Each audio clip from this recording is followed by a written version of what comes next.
Consistent self-improvement, everybody. You are now listening to American gypC Podcast. I am your host, Classic, and I'm here with my co-host, gypC. And today we have Hector Simoudis, and he is the co-founder of eLearning Partners. Welcome to the show. Welcome. Hector. Thank you so much, Classic and gypC, for having me here. I am super pumped. Excited to have a great evening with you guys. Glad to have you. We're glad to have you. To tell us a little bit about, as far as where you're from, where you are, and, a little bit about e-learning. I appreciate you asking. Well, first of all, I'm a loud and proud Greek, so if I start breaking some plates or taking some shots of ouzo during this podcast, you'll know why. But my quick story is, my mother and my father are 100% Greek. Actually, my brother and I were the first born outside of Greece. And I actually was born and raised in Saudi Arabia. My parents left Greece in their mid-20s. They went to, my dad left first, went to Boston for about a year, went to Chicago where my mom met him, and learned English, built their whole way up, came to the country, no English, a couple $100 in their pocket, one of those classic, stories, hardworking, moving forward. And after about 10 years in the States, my father had the opportunity to work in IT at Saudi Aramco Oil Company. So we moved down to, they moved down to Saudi Arabia, and I popped out in 1991. So I aged myself. I'm 30 years old and rocking and rolling. So. Okay. So where are you now? Right now, I am in the wonderful state of Colorado. I actually came to Denver for university. I went to the University of Denver, and I caught the Colorado bug. I came here before Colorado had the huge spike of people moving here and the popularity. It was actually very interesting because when I was originally living here, there wasn't, it was still a pretty big city, right? But it just has been skyrocketing since. So it's really cool to have seen, the growth and the continuous growth of the state and people coming here and whatnot. Okay. I've flown through Colorado, but I haven't had a lot of experience outside of the airport in Colorado. Sure. When you're flying in Colorado, because, it's totally normal. And then as soon as you're in Colorado airspace, it feels like an earthquake is hitting the airplane because it's so dang windy with those mountains. You're just moving up and down. So when you're in Colorado. Always paying attention for some type of weather condition also. So, yeah. How is it like growing up in Saudi? Oh, thanks for asking, gypC. That's an awesome question. It really was an amazing experience. If I could do it over again, I would. I grew up in a melting pot of culture. So even though I grew up in a compound and I went to schools that, were American schools, American system, schools, they follow the American programs. It was such a diverse, group of individuals and families that lived there. I can show you photos of me standing next to my friends, and there's 10 of us in there, and there's somebody from Pakistan and Bangladesh, Australia and Italy and Colombia and whatnot, all sorts of walks of life, culture, religion, backgrounds. And it was just such a very unique experience. And I would say one of the blessings of living in Saudi Arabia was the accessibility to the world. Here in the United States, especially if you live in Colorado or California or whatever the case may be, unless you're going to Canada or Mexico, it's a commitment to get to Asia or to Europe or whatnot. So, here in Colorado, to fly to Boston, for example, it's a good 5-hour flight, to fly from where I was living to Bangkok, Thailand was 6 hours, you know what I mean? So the world was there in our fingertips, and my family loves traveling. We love traveling in art and history. I love books. I love reading. I love education.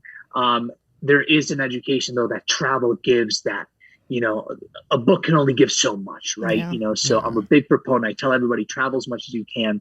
And I was very blessed to be in a family that we were able to, financially, make that happen. And also location wise, able to travel. And we've been to 39, I've been to 39 countries. And many of those countries I've been to multiple times. It's a blessing. I don't take it for granted. And I can't wait to travel more as I get older. So how many languages do you have under your belt? So I tell everybody that, at first, because I'm a jokester a little bit, I tell everybody I speak about 10 languages. I speak, American and English and Australian and Canadian and, all the English. It's true, though. Sometimes I have a hard time with the British English. It's like I caught some of those. But I only speak 2 languages. Okay. I speak Greek and English. Those are my 2 languages. English primarily. The first words that definitely came out of my mouth were Greek. But growing up in the Middle East and going to American schools, grew up speaking English. I go to Greece every single year, so I can definitely live in Greece, and if I meet somebody from Greece, have full conversations with them and whatnot. So. That's interesting. I would have thought since you grew up in Saudi Arabia, your first language was like Arabic, but you kept the Greek language. Yeah. Absolutely, 100%. Growing up in the compound, everybody spoke English, and that was kind of the common language, communication, because there were so many cultures and backgrounds. I definitely picked up a little bit of Arabic. One thing I wish I had done was to, from a young age, take classes to learn Arabic since I was there. I went to boarding school. I went to Landmark High School boarding school in Boston when I was 15 years old. So I did leave a little bit early, but still, I kind of wish if I could go back, that's actually one thing I would definitely change is get into some Arabic classes, learn the language. I'm there, I could speak it and, with so many different people. Yeah. I still have to grab another language myself, at least master another language. I've picked up on a small few. I've visited, I went to Brazil when I was 15 and I love doing international travel, but haven't mastered another language. And she's actually East African. She's Eritrean. So that's awesome. And I kind of had a similar upbringing to where I grew up in Ethiopia, but I'm Eritrean. So in the household, like I learned Tigrinya, which is the Eritrean language. But I lived in Ethiopia, so of course you had to learn that language. And then I went to international school, so you had to learn English in order to communicate. And so like I kind of grew up trilingual. That is so cool. Oh my gosh. It's so fun that you bring that up, gypC. First of all, that's so cool. 3 different languages. That's amazing. And, it's just my cousins that born and raised in Greece. Yeah, they speak like 3-4 languages. And, it's very, very common, in Europe and other countries, other continents where people easily speak, 2, 3, 4 languages. Because many of the countries as well, there's like 17 different dialects within that one country. Yeah. That if you drive 30 minutes, you got to know that other dialect. You know what I mean? So, a lot of people know different languages, so. Yeah, my sister recently went to Turkey and she was saying like how everybody there knows like 5 languages right off the bat, and she was meeting people that knew a whole lot more, and it was just like easy for them to pick up a new language. So I think like you got to start early. Yeah. No, you definitely have to start early, and going back to my cousins in Greece, especially countries like Greece. Italy, as well. Another one is, their main language, Italian, Greek. Not a lot of people speak it outside of their home country, So I know I can at least speak for Greece, not for Italy, but at least for Greece, I can say that, they put their kids as soon as possible learning how to speak English because, if you want to do business outside of Greece, if you want to go to school outside of Greece, if you want to do anything outside of Greece, you have to know English. Right. Or even travel, you know what I mean? Yeah. Of course, technology has helped a lot. A little Google Translator can help you out now, which is awesome, which I've definitely used when I've been in countries where there was clearly a language barrier. So we communicated through our arms and whatever Google Translator can do for us. But it's that's one thing here in the United States. I feel like one of the many things that we take for granted, which is, just being blessed to be born in a country where we speak English, which is basically the world's language at this point. And I feel like one reason why the average person here in the United States doesn't speak more than English is because we don't have to, quote unquote, right? Because everybody speaks English, in a way, Yeah. But it's definitely good for the brain. It is. to have those multiple languages. 100%. Yeah. And I got Duolingo on my phone. Yeah. Oh, go ahead. Sorry. And I was going to say, while we're still on the topic of Greece, I feel like I have to ask if you had to recommend like 3 islands for people to visit in Greece. Oh, great question. So my favorite island is the island of Milos.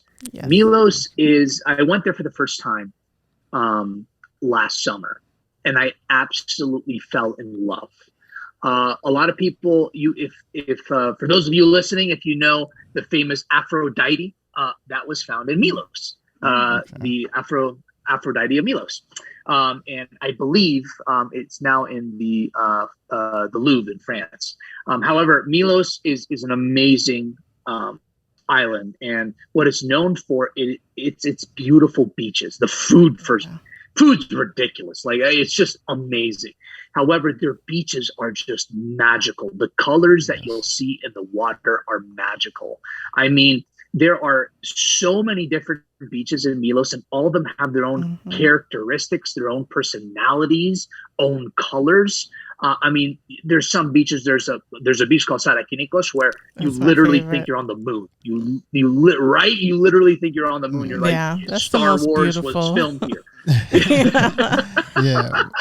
For the listeners as well that don't know, we had our wedding in Santorini and actually had our honeymoon in Milos Island. Yeah, and we can agree that it is definitely an amazing experience. Yeah, I've never seen a place with so many like unique beach. Like each one looks completely different from the others. Yeah, interesting. It's so cool. Yeah, and first of all, I love that. I think that is so cool. Married in Santorini, honeymoon in Milos. Like, I'm gonna do. I'm gonna do that. That's awesome. I would highly recommend it. Yeah. Say it again. Classic. No, I said I highly recommend it. Yeah, as far as getting married there. Yeah. Yeah, I'm so pumped. Like, I cannot. It's going to be a huge celebration. And so Milos is one. And then one last thing I'll say about Milos, which is really cool and unique. A lot of the beaches you actually can't get by foot or by car. So they actually have little boats that take you to the different beaches. That they literally take you to the beach and you jump in the water right from the boat. And they have like the 3-hour boat, the 8-hour boat, like the 14-hour one that basically circles the whole entire island. So really, Milos is an experience. And it's just such an amazing place. My second island that I absolutely love and just has a lot of character as well is Crete. Crete is huge. It is a huge, like if I were to blindfold you and take you to Crete and said, hey, you're in Athens, like the mainland, you would think you're in the mainland because it really, really is huge. I mean, to go from, one side to the other, not to circle, just one side to the other takes like 5 hours. But Crete is a gorgeous, gorgeous island, a lot of history, a lot of amazing food. Actually, fun fact about Crete, in the mainland in Athens, there are supermarkets that literally everything in that supermarket comes from Crete. Crete can be completely sustainable on its own. Nice. From the food to anything that you can imagine. It's an amazing island. And then the third island that I really, really like as well. So this one is it's right next. So everybody knows Mykonos. This one is right next to Mykonos. It's called Paros, Paros. I absolutely love Paros as well. It's really fun too, because if you go to Paros, you can take little day trips, like Mykonos is right next door and there's a few other islands just right next door. So you can actually kill a few birds with one stone. So Paros is another amazing island. There was great food, great wine, nice beaches, best beaches in Milos, but they had nice beaches in Paros. And one last thing I will say is that an island I've not been to that I hear nothing but amazing things, and it goes head to head with, like, if you go to Greece and you say, where are the most beautiful beaches? It's a fight between Milos and Rhodes. Rhodos. Okay. Rhodes is an amazing island, beautiful island. great food. I've heard nothing but amazing things, and their beaches are also gorgeous. However, I do hear that Milos typically pulls forward for the win in the end. But if you're I just want nice beaches, good food, not, too much partying, right? Mykonos is known for, I mean, that it doesn't sleep there. I mean, they're partying all day, all night, right? But Milos is one, Rhodes is another, and then last but not least, I promised the last one because there's so many islands. I know. So there was a whole book written about the blue zones around the world. And the blue zones are the areas around the world where people live the longest, and they wanted to research why. Why is that? And one of the blue zones is in Greece, and it's on an island called Ikaria. Ikaria is an amazing island filled with life. The energy there is amazing. I mean, it's just another gorgeous island I haven't been to. We have some friends that are from there. I've seen photos and videos from there, especially during the festivals. And it's just nothing but amazing vibes, great people, and great food. So if anybody's looking to go to Greece, give me a holler. I would love to help you out with your trip because I get so excited when people go down there. I'm definitely going back. I know, right? Yeah. Now we got new recommendations. Yeah, we've gotten into snorkeling pretty good since we got married in 2017. So now, I'm definitely going back with the whole snorkel kit and looking to get into some more snorkeling. I brought rocks back last time though. I did collect a lot of crystals. Well, not crystals, but rocks. Yeah, just pebbles off the beach and stuff. They're really nice. Yeah. I love doing that too. There's a few 14ers that, 14,000 foot mountains here in Colorado. We have like 52, 53 or so. And at the top of every one, I always grab one, right? I haven't been to every one. I've only done like 13 or 14, but it's always fun to, bring back some of those memories, like this was, from top of the mountain, or this pebble was from, this beach in Santorini or whatnot. It's always fun. There's always a story tied to it as well. So. Yeah. And for our listeners, if you want to check out any videos of Milos and Santorini, you can check it out on our YouTube channel. And that's American gypC YouTube channel. It'll be under Girl Hurry Up. It's actually a song that I wrote, some of my music. So we took the videos and put it along with the song. So it's a lyric video. Yeah, that's what it is. So definitely check it out. I'm going to have to check it out. That's so cool. And we did do the whole tour around the whole island. So you'll see some of those beaches and stuff where we got jumped off and things like that, jumped off the boat. It was amazing. Yeah. Did you guys see the famous sunset? Yeah. Oh, yeah. In Ia? Yeah. Yes. Yep. That's it. It's just, I remember when I went, there was like hundreds of people there. And as soon as the sun went down, everybody starts clapping and cheering. Woo! I think the video opens up with that. Yeah. It's like, it actually opens up with me playing my cello in Ia. Yeah. Yeah. No way. I took my cello to play it. I had to. So cool. You played the cello? Yeah. That's awesome. Yeah. That is so sweet. So it's a lot in one video, I guess. Yeah. So go ahead. How did you get into e-learning, and tell us a little bit about that platform? Yeah, e-learning partners. Sure. Yeah. Thank you so much for asking. I'll give you guys the little longer version, if that's okay. Oh, yeah. Because this company, when we started this company because of passion, because of purpose. There's nothing wrong with starting a company. I just want to make money. Nothing wrong with that, right? However, definitely wanted to start a company that had a true emotional meaning. That I wake up and get excited every single day, not from the revenue aspect, but more from the impact aspect side of things. So growing up in Saudi Arabia, first, I've always had a love for entrepreneurship. I opened up an American candy shop when I was living in Saudi Arabia. I wasn't the first, so I can't say I was the first, but, I had some competitors that I, copied, if you will. Back in the day when you could travel with 2 suitcases, not one, that were 72 pounds, not 52. And I took 144 pounds of candy back to Saudi Arabia and opened up a candy store. When we were visiting the United States, I opened up a candy store when I was 13. But I've always had an entrepreneurial spirit. The candy store, one day I vanished and I was knocking on doors with a rake, asking people to rake their leaves. And my parents got a phone call saying, your son is knocking on people's doors, raking people's leaves. So I've always had this love for entrepreneurship growing up. And, going back to what I was sharing earlier about traveling, travel really impacted me. in many different ways. And the way that it really just shaped who I am and, what I got extremely passionate about was education.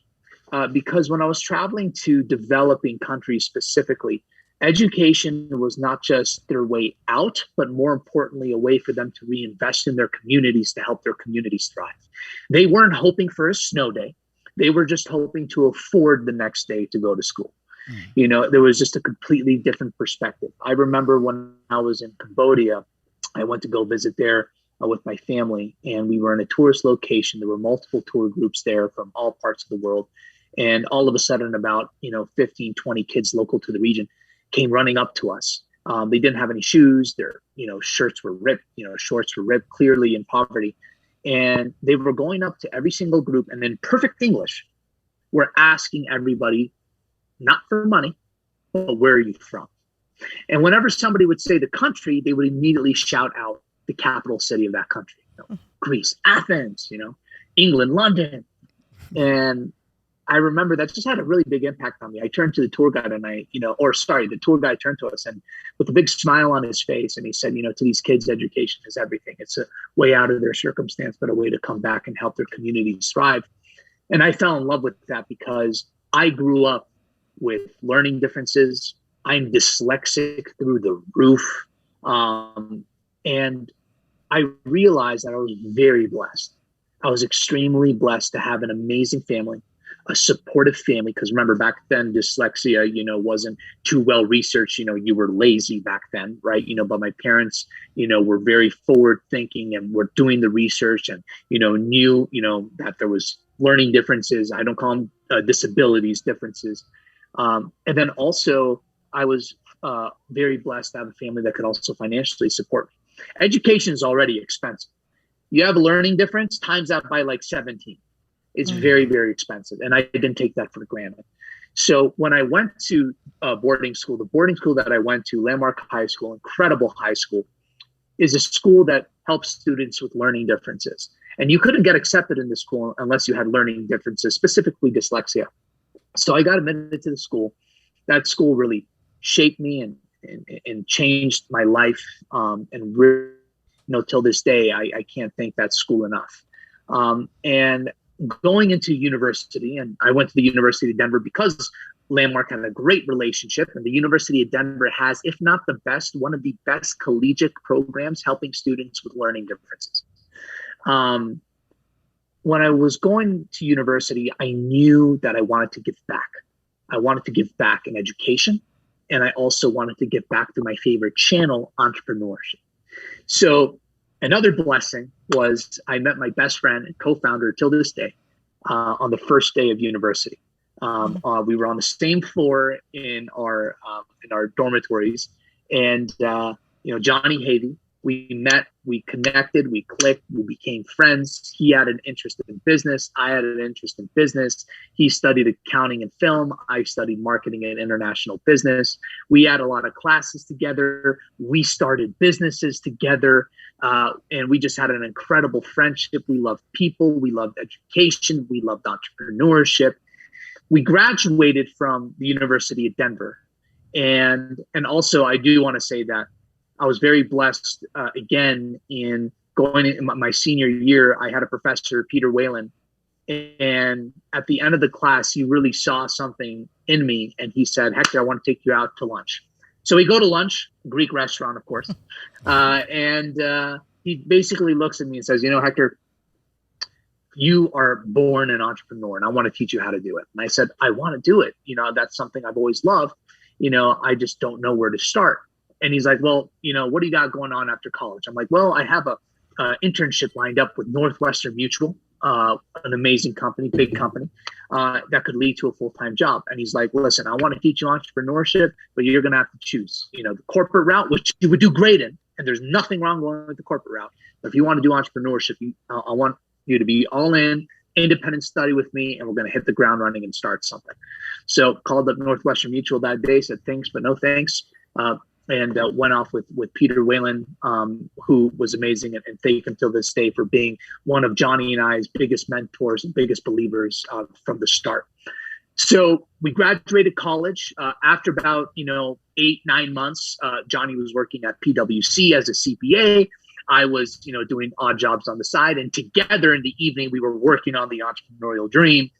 We finally went all in. We pushed the chips in. We're like, let's do this, baby. Let's go. So, after the first few years of, building our name and getting out there and, building the business and learning and falling and growing and all those things, finally our company, eLearning Partners, was born. We were VP Legacies before, but we rebranded to eLearning Partners. And what eLearning Partners does in a nutshell is we help companies successfully build, launch, and distribute e-learning programs for their employees and online courses for their customers. We work on the professional services side of e-learning. So what that means is that we are not a technology company. We are not a learning management system. We are not an authoring tool, which is basically a technology platform that allows you to build content that lives on learning management systems. We work on the professional services side of e-learning. So, for example, many of our clients, they come to us and they say, hey, listen, we are we have chief operating officers, for instance, that knock on our door and say, you know what, we know that e-learning would save us time and money on operations such as onboarding. We just don't know where to start. We're overwhelmed with the e-learning process. We've tried to do a couple of things, but it just doesn't work out. Our employees aren't engaging, or, whatever the challenge may be. On the flip side, we have chief executive officers. They come to us because we want to build a new revenue stream, and we want to take the knowledge that we have in our company, create courses, and distribute it and sell it, but we're anxious. Are we going to get a return on investment? I've heard a lot of horror stories. How do we do this, right? So our goal is to listen to their e-learning challenges, understand what resources they already have, because we're not here to demand and conquer or fire anybody or push anybody away, right? We're here to understand what resources do they already have working towards solving those challenges, and how do we fit in respectively, right? And lately what we're doing is we're now really growing the digital side of our business. And what we mean by that is, we met as a company and we said, you know what? We want to serve as many people as possible. We want to impact as many people as possible. We can grow a company to 1,000 employees, but there's only so many people we can deploy our services to and do this consulting and strategy and content development that we do. But if we build the digital product side of our business, if we take our knowledge and build the course out of it, and we start adding to that course catalog, and we start doing coaching, and wherever that digital side goes, we can now impact and touch thousands of people. So we've developed our own course that basically teaches our system, and we're now putting so much focus on that, and we have incredible free content that we're giving out. We believe in giving. We have a YouTube channel where we're giving away amazing free content, everything and anything about e-learning, simplifying e-learning. The name of the channel currently is eLearning Simplified, but we're about to change it to eLearning Partners.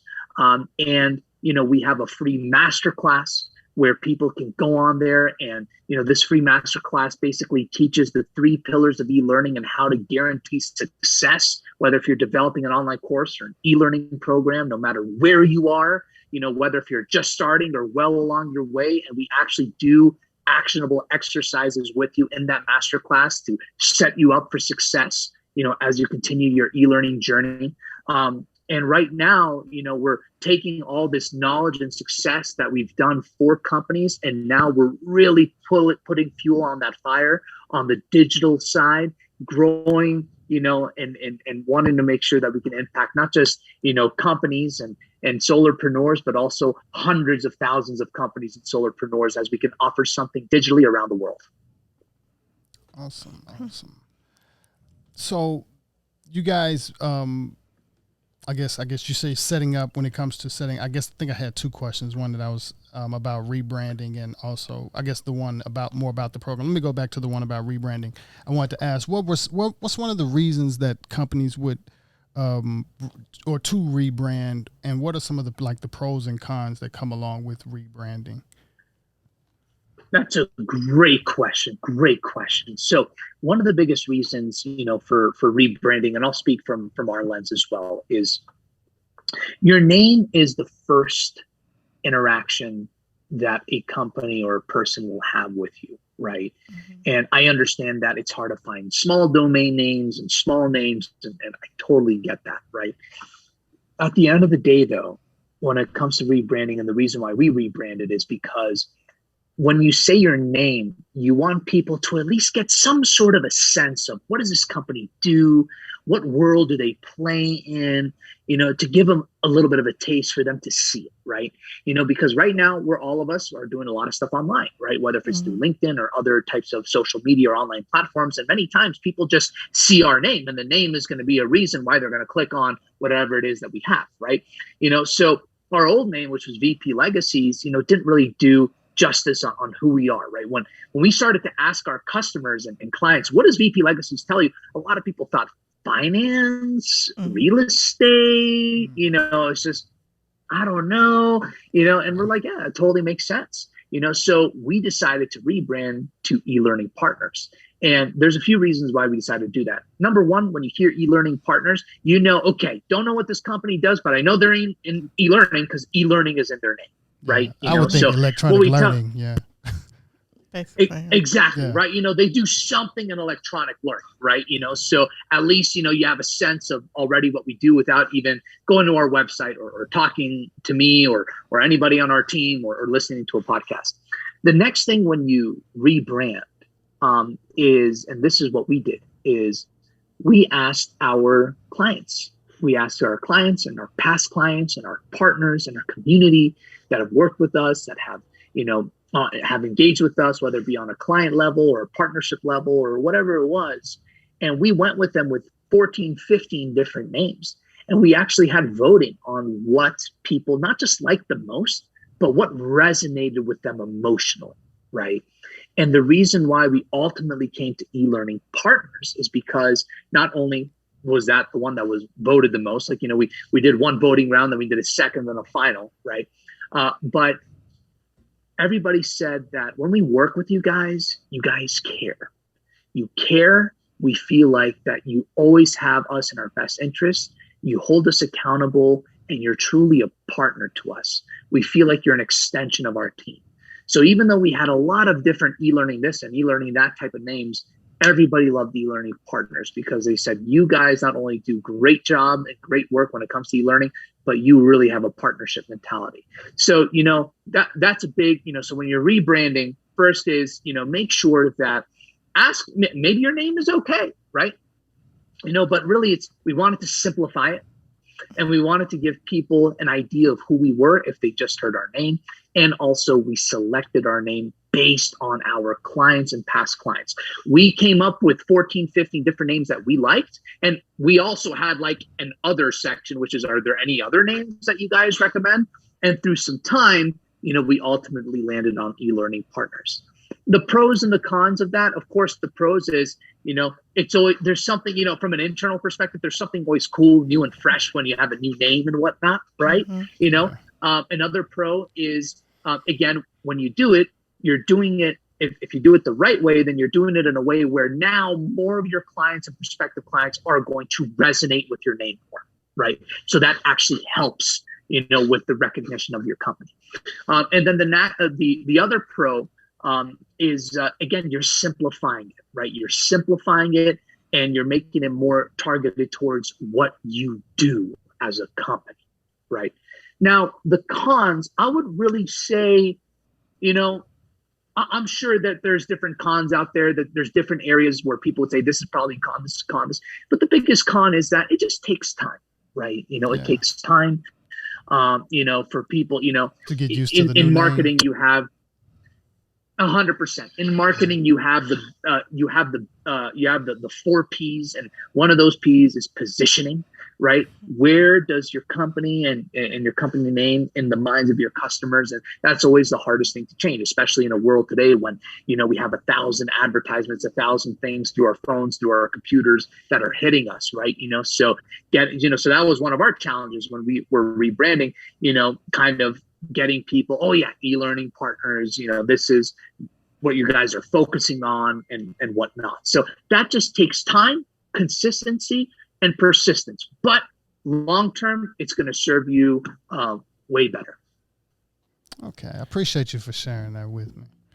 Earlier, Yeah, of course. you mentioned learning management system. I think that's what, and I've heard of. I'm a developer, so I've heard of content management system, but I wasn't aware that there was like content management system for e-learning. Is that a lot of like e-learning materials on these platforms? Are there platforms specifically for online course creation?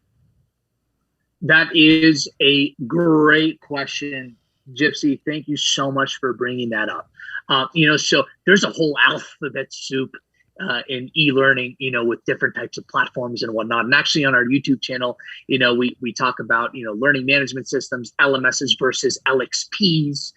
That's a piece of content that's coming out soon, so definitely check out the YouTube channel, learn all of, different about technology. And we're adding more and more about that. But yeah, you have content management systems, you have learning management systems, you have LXPs, basically learning experience platforms. You have, business management systems, right? And they're all, they all have their own definitions, but many of them just kind of all interconnect, right? So the learning management system, the basic bare bones of a learning management system is not just where you can put content on, right, and have a course, but specifically it's collecting data respective to the content that you have, right? So people have learning management systems, right?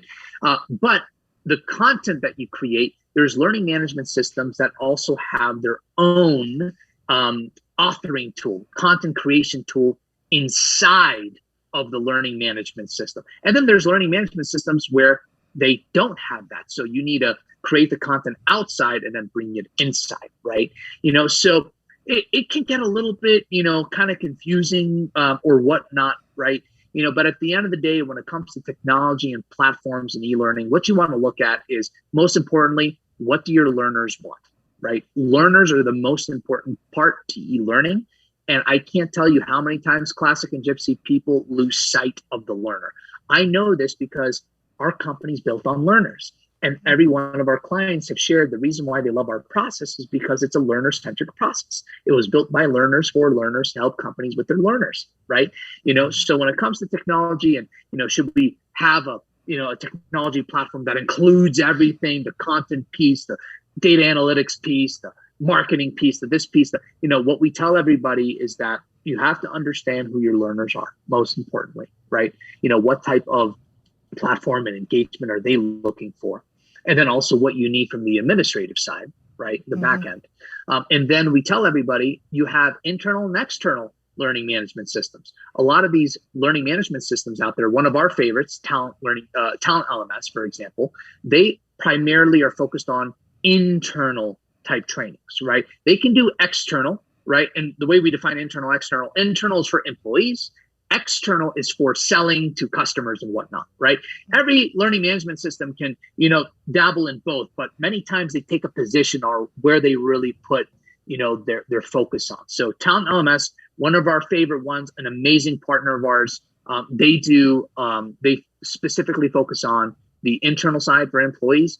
And then another, just an external example, another one that we love, Kajabi. We love Kajabi. We use Kajabi. They focus on the external side, right? So they have a couple of other features and functionalities that allow them to, help companies that are trying to sell courses and distribute courses and whatnot. So, sorry, I kind of went on a little ramble there, on, kind of expanding on the question, but, that's a big thing. Technology is a big thing. Obviously, like you said, classic electronic learning, that's what the E in the e-learning stands for. You've got to have technology, and there's different types of technologies and platforms. And it's just navigating through the alphabet soup, making sure you're finding something that's right for your learners, right for your company, and bringing it all together. Okay. So say someone is trying to create an online course, what are some things that they need to think about or consider before they even start? Some of the most important things. Oh, that's wonderful, wonderful, wonderful question. And again, I keep dropping the YouTube channel just because that is why we're developing the YouTube channel, because there's so many questions with e-learning, right? Where do we start? Or maybe we've already started, but we're having challenges, or, what's the best LMS to choose, or how do I create content, or the different types of content. And, there's so many questions, and we're trying to just provide an amazing resource just filled with free content, that is actionable and high value. So when somebody is looking to create a course, right, there's a few things to take note of. The first is it's about your learners, right? It is about your learners. Now, Hector, what if I don't really know my learners? What if I'm just getting started and whatnot, right? So what we tell everybody is that, of course, if you want to create a course, you have a process or a system or a coaching program that you want to create based on your knowledge and experience, and you want to take it to the market, right? So really quickly, that's a big thing that we do in the free masterclass. We do a couple of these exercises to help people start identifying where to start in their e-learning journey, right? But the way you create a course is based on your learners' challenges. It's based on your learners' challenges, their pain points. And it's your system, your method, your process that you're piecing together that you're going to provide to your learner to overcome that challenge, right? A lot of people get very excited with course creating. I want to create this 15+ hour module, and I want to do this, and I want to do that. And that's great. Have that big vision, have those aspirations, right? But let's start small, right? Let's start small, and then let's grow from there, right? Because when we start small, we can start testing, we can start getting content in front of our learners as soon as possible. And then as we learn more about our learners and their wants and their needs, we can then scale and grow from there. So what we tell everybody is write down, get a piece of paper, right? And write down 10 challenges, right? And if not 10, 5 challenges, right? That you're helping people solve through your process, your system, the course that you want to create, right? And out of all of those problems, right? What would you say is the biggest one, right? Out of all those problems, let's get really focused, right? Let's get really focused. And boom, there you go. You have a core area on where you can start developing your process and course around that is solving a major problem. Now, when we tell everybody to start, one thing we recommend is don't do a 15-hour course, right? Do a smaller course, maybe 60 minutes or maybe 45 minutes broken up into micro-learning. You don't have to get fancy. You don't have to go get a studio and a whole film crew and whatnot, right? Smartphones are one of the best devices to get started on, right? Get content in front of your learners as soon as possible. So start, what are the challenges that you're helping learners solve, right? Focus on the biggest challenge out of all of them, right? Create a smaller course, 60-minute, 30-minute, micro course that helps those learners solve those challenges. Develop that content, embrace the 80% rule, create that content, and then get it in front of your learners as soon as possible to start receiving feedback, right? And then from there, you can grow from there. You can pivot, you can add, you can start creating your longer version. And most importantly, you're giving your learners results right away. So we just try to simplify everything because it can get very overwhelming. It can get very, for example, I was on a call 2 days ago with a prospective partner. We call our clients partners, and just all these amazing dreams and aspirations. We want to do this. We want to create this in 15 hours and coaching and high ticket items and super high ticket items and this, that. I'm like, that is amazing. That's a great vision. He looked at me though, and he's like, you know what? I may be, a few months out before I can start. I'm like, that's totally fine. What if we were just to focus on the main challenge, build a mini course from that, and then expand and grow from there? Because gypC, here's another thing about online learning, right? It's a long-term game, right? It's a long-term game. I'm sure many of the listeners out there, if you guys go to Google, you start, I want to create a course, whatnot. There's a lot of these advertisements, create your course in, 15 days and make 80 grand and whatnot, right?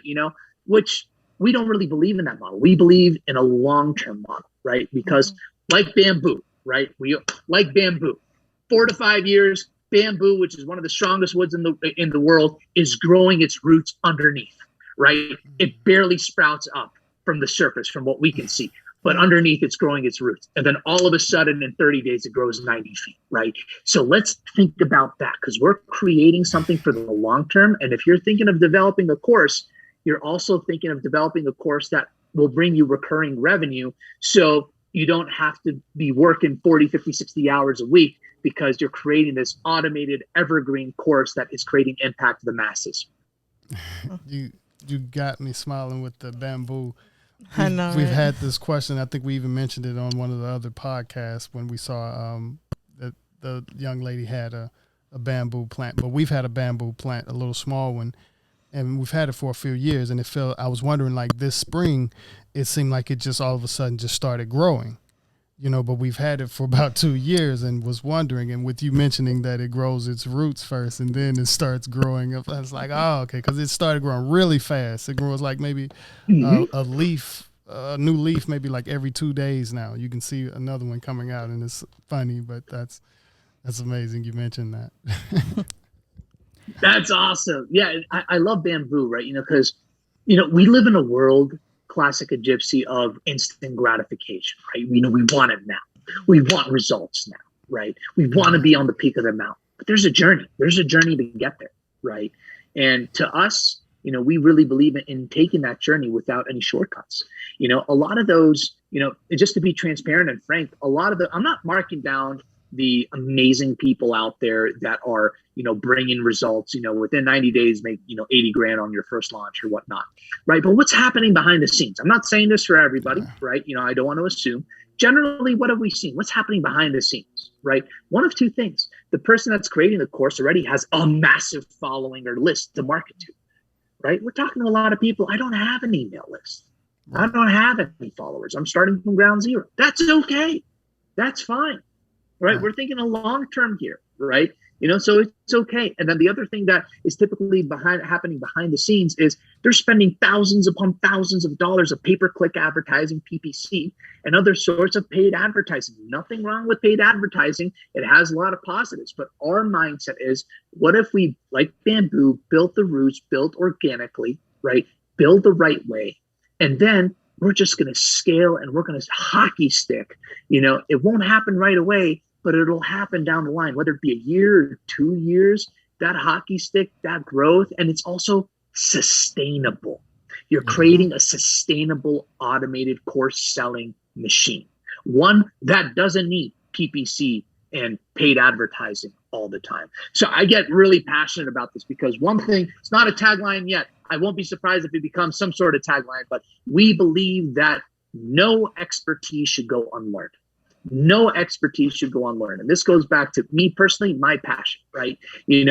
One person that gets an education, right? It could change their life. It could change their family's life. It could change their community. It could have a whole impact on their country, right? And there's so many smart people like you, gypC, and like you, Classic, that have done so much and are continuously doing so much that expertise that you've learned and you're continuously learning should not go unlearned, because it's that very expertise that could change a person, change a family, change a community, change a country. And we believe that everybody's expertise should go out there, should be learned. And if we can make that accessible and not overwhelming and easily digestible, that's where I get excited, right? Because I don't want people to get overwhelmed and discouraged, right? It does take time. But if we think long-term, it's sustainable, it is scalable, and more importantly, you're going to be touching the lives of thousands, if not hundreds of thousands, if not millions around the world.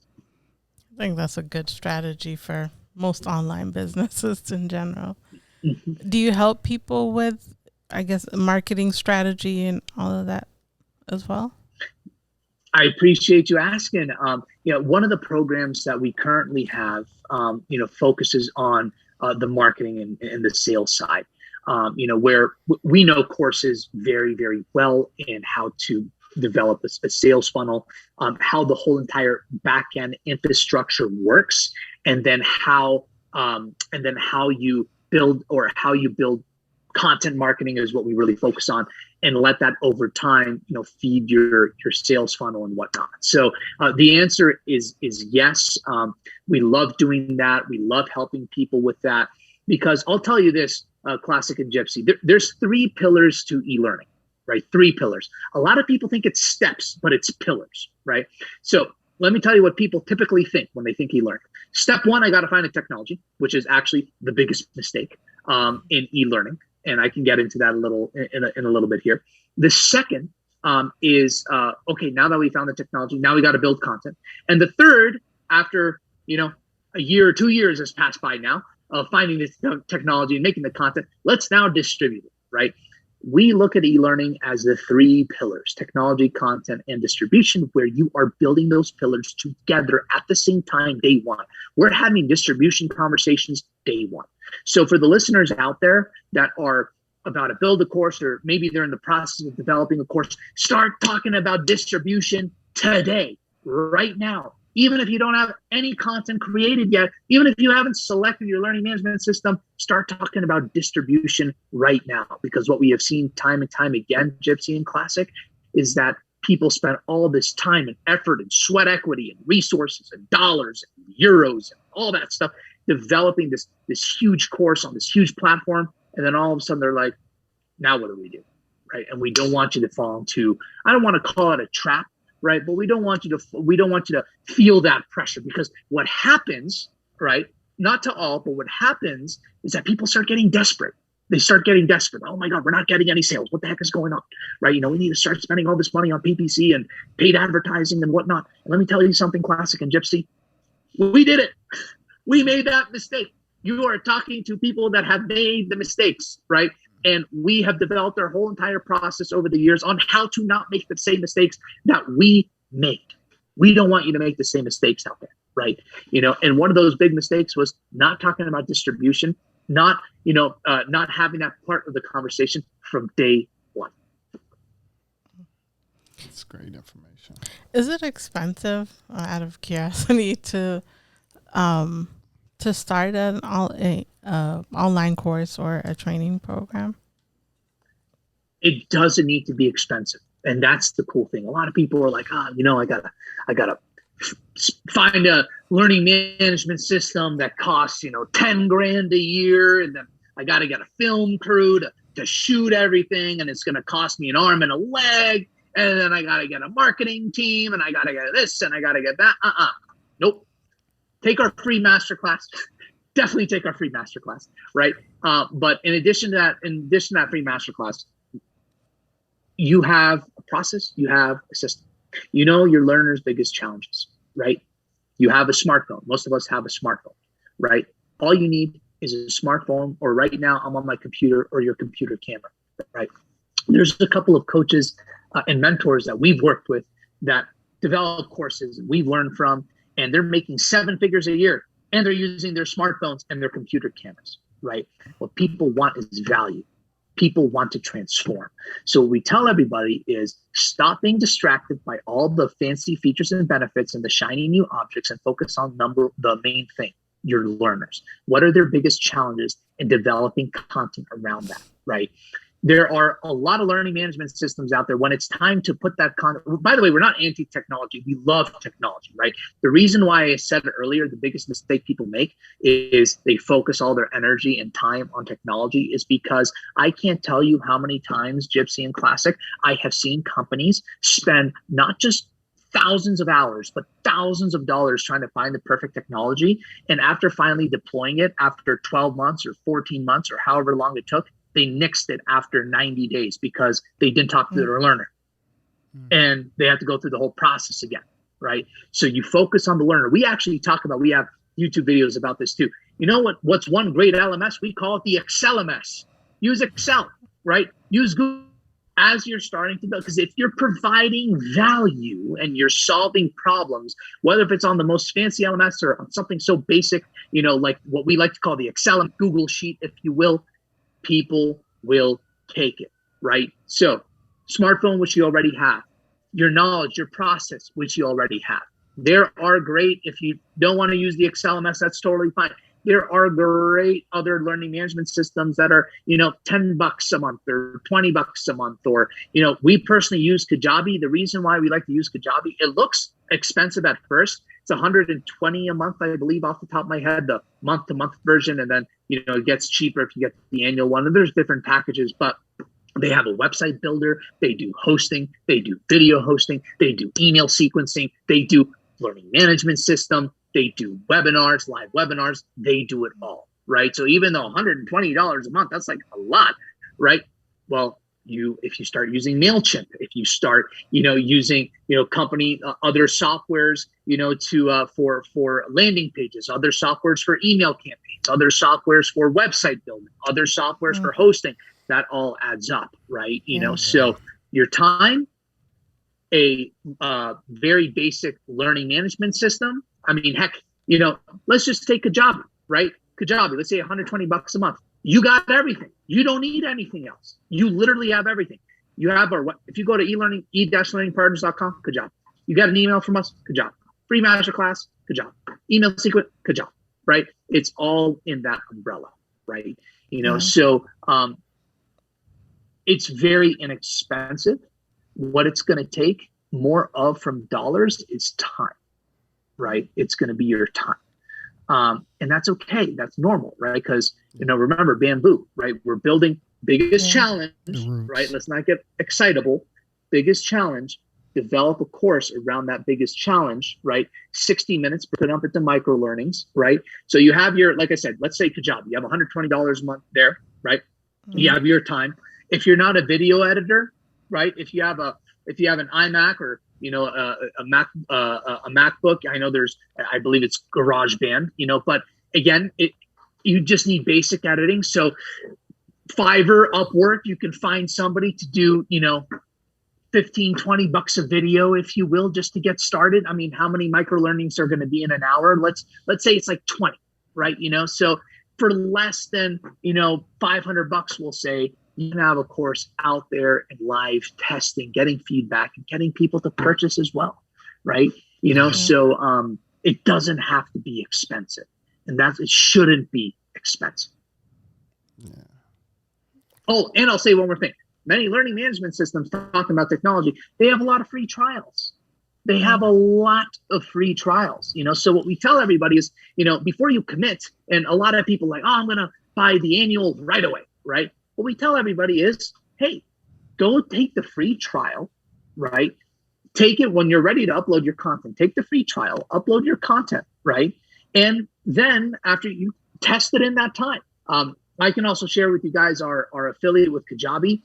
Instead of a 14-day free trial, they do a 28-day free trial. So I can share that where you can go have a trial and go check it out, right, for a longer extended period. But do the free trial. And then after that free trial, do the month to month for a couple of months. Make sure it's something that you and your learners want, right? It makes sense. It's a fit. Then you could look at investing in the annual, because that's another place where a lot of people lose a lot of money. I just saved one of our prospective customers thousands of dollars because, again, we're not a learning management system, right? So we're not biased, right? When you talk to a learning management system, nothing wrong with them. They're doing their job. They're trying to get people into their learning management system. They're trying to get them to fit their mold, right? But this learning management system wanted to put them in a 3-year contract at like $30,000 a year. And I'm like, what are you talking about? You're just getting into this. You don't even know what your learners want. What are you doing? Don't do that, right? Let's figure out our learners. Let's find a technology that we believe is going to be not just a good fit for our learners, but also from the administrative side, what you guys need as a business. Then we're going to get the free trial. Then we're going to do month to month for 2 or 3 months. And only then, if it makes sense, then we'll look at getting the annual or the longer term commitment where we do save money. For example, we did the free trial with Kajabi. Then we went to month, and it took us about 8 months before we decided to go annual because it was the right fit. Yeah, even all the features that you mentioned, if you were to get those separately, it's quite a bit. It adds up, especially even a website that has, capacity to store all your courses and things like that, that ends up adding up on hosting. 100%, and even love WordPress, right? But, hey, I want to get a nicer thing, right? You got to pay for that. Oh, I need to get that widget. Got to pay for that. Oh, I need this hosting. Integration. Got to pay for that. Need hosting. Got to pay for that. Oh, I need somewhere for my videos, so I need Vimeo or YouTube. Well, YouTube, you don't have to pay for that, but Vimeo, got to pay for that. MailChimp subscription. MailChimp, you got to pay for that. Right? You got to pay for everything, right? And that really, really starts to add up. And again, we've made the mistakes. We've been there. We did the whole WordPress thing and the whole integration thing and the 1,000 different types of softwares that we have to bring together. So, You're talking to a company that has done it, that has learned from it, and we don't want you to go through it like we did. That's great. Well, before we get to close out, Hector, would you like to leave your information with where our listeners and viewers can find all of the information and everything, your website, social media links, LinkedIn, any of that? Any upcoming events? Yeah, new projects. Absolutely. I appreciate that so much, guys. First, which I will definitely provide, is our free masterclass, gypC and Classic. I will give you guys a link so people can go directly there, and you get instant access, right? There isn't a 17-minute application form, right? You literally click the big green button that says free masterclass, you put in your email, and boom, you have instant access to the free masterclass. And you always have instant access to the free masterclass. Again, that whole masterclass, it is free. It's all about how to build, launch, and successfully execute a course by understanding the 3 pillars of e-learning, where we take you through real exercises, identifying those learner challenges, identifying PLPs, perfect learner profiles. That's what we call our learners, right? And we do those exercises with you. So I'll share that with you. The next thing is please go to our YouTube channel, subscribe, and most importantly, and this goes gypC, Classic, and everybody listening, we want to help. So please submit and tell us, Hector, we've seen all the content. We currently right now have over 40 pieces of content. We went from releasing 1 piece to 2 pieces. We're now at 3. We're about to go to 4, right? Please tell us, what are your biggest challenges with e-learning? What are your biggest unknowns? We want to hear from you. So please email us or drop us a comment in YouTube or LinkedIn or whatnot. Please tell us what content you want us to create, and we will create it for you and post it on YouTube for you and for the world to see. So free masterclass, our YouTube channel, currently called eLearning Simplified, and it will be called eLearning Partners in the near future, which I'll also drop a link for as well. I will drop my personal link to my LinkedIn because I love connecting with people. If you want to have a conversation, let's schedule a conversation. Would love to hear any aspirations that you have with e-learning. And also, I'll drop our company website. And then last but not least, Kajabi. We love it. I will drop our affiliate link in there. There's typically an extended trial period if you want to check it out. And if you decide to purchase, and if you don't, that's totally fine. But if you decide to purchase, it's no more to you as well. But definitely check out Kajabi, at least as a potential contender, if you're developing a course to sell. We appreciate that. And for the listeners, everything he's mentioned will be in the description for you guys. And Hector, thank you so much for coming on and teaching us about e-learning partners. And we appreciate your energy as well. Yeah, I've personally taken so many online courses because as a developer, you always have to upskill and learn new things. So it's I could say I've thought about creating my own courses. So you've given me some things to think about. So. Right here from us in the future. And if you're ever in that is awesome. Yeah, I was gonna say, if you're ever in LA, definitely come in for in studio recording. We'll have you again. I would love that. Yeah, I would love that. gypC, Classic, this has been amazing. I can't thank you guys enough. For me, from our team, for having us on your show. Honestly, it's been an honor, a pleasure. And we can't thank you enough. We're excited. We love what you guys are doing. We love your message. We love the impact that you guys are having, the inspiration that you're giving all the listeners, to your show. And it's just amazing to be a part of that journey. So we want to thank you for everything as well. We thank you. Appreciate it. And for the listeners, you can find us on all podcast platforms and YouTube, as well as AmericanGypC.com. We have all the episodes, guest information, video, audios, links to our merch at luamlee.com. We have consistent self-improvement merchandise. And we also have some music you can check out under Classic Carpenter, KLACCIK, CARPENTA. That's on Spotify, iTunes, YouTube, Tidal, all other major platforms. Some cello music, some instrumental stuff, and also some vocal music. And you can also check out the a lyric video for one of my singles, Girl Hurry Up. That's on the YouTube that we mentioned earlier. Thank you again, Hector. We will be in touch about when we get ready to go back to Greece sometime soon, hopefully. And we appreciate everything. Appreciate you for coming on the show. Thank you to all our listeners, supporters, donators. We really appreciate all the support. Consistent self-improvement to everyone. And peace.